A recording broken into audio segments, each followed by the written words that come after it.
Il y a quelques années, si on m'avait dit que je serais coach de vie aujourd'hui, concrètement, je ne l'aurais jamais cru. Pendant longtemps, j'ai été téléconseillère, un travail stable, un CDI, quelque chose qui est rassurant, on va dire, sur le papier. Mais à l'intérieur, c'était vraiment une toute autre histoire. Je me sentais vide, épuisée, déconnectée de moi-même. Chaque jour se ressemblait et surtout, je n'avais plus de sens. J'étais complètement perdue.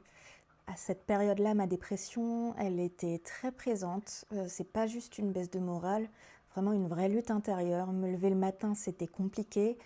Croire en l'avenir, c'était encore plus compliqué. Et pourtant, au fond de moi, il y avait une voix qui me disait: tu n'es pas faite pour ça, il y a autre chose pour toi. Et donc, j'ai cherché, et c'est à ce moment-là que le yoga est entré dans ma vie.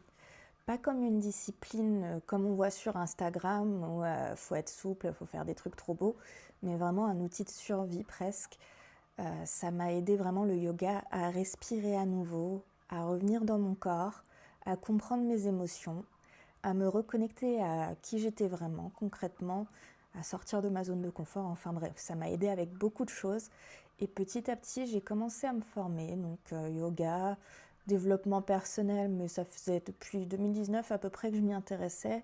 Tout ce qui est coaching, journaling, méditation. Et surtout, j'ai compris une chose vraiment essentielle. Et cette chose, c'est que je ne voulais plus juste tenir, survivre. Je voulais aider les autres comme le yoga m'avait aidé, comme le développement personnel m'a aidé. Donc je me suis formée avec une formation américaine pour aider les personnes qui se sentent perdues, celles qui ont l'impression d'être bloquées dans une vie qui ne leur ressemble pas, celles qui traversent la dépression, l'anxiété, le doute, celles qui savent qu'elles valent plus mais qui ne savent pas encore comment y accéder concrètement. Depuis mon poste de téléconseillère, je suis devenue coach de vie. Pas parce que c'est tendance, je trouve que c'est pas encore assez répandu. Je pense que ça va plus être mis en valeur ces prochains mois. C'est vraiment ce que j'aurais aimé avoir quand j'allais mal. Donc aujourd'hui, j'accompagne des personnes à se reconstruire, à reprendre confiance, à mettre du sens, à créer une vie plus alignée, plus douce, plus vraie. Et si je te partage mon parcours, c'est pas pour dire regarde où j'en suis, je fais plein de trucs cool. C'est vraiment pour te dire une seule chose: si moi j'ai pu me réinventer, toi aussi tu le peux.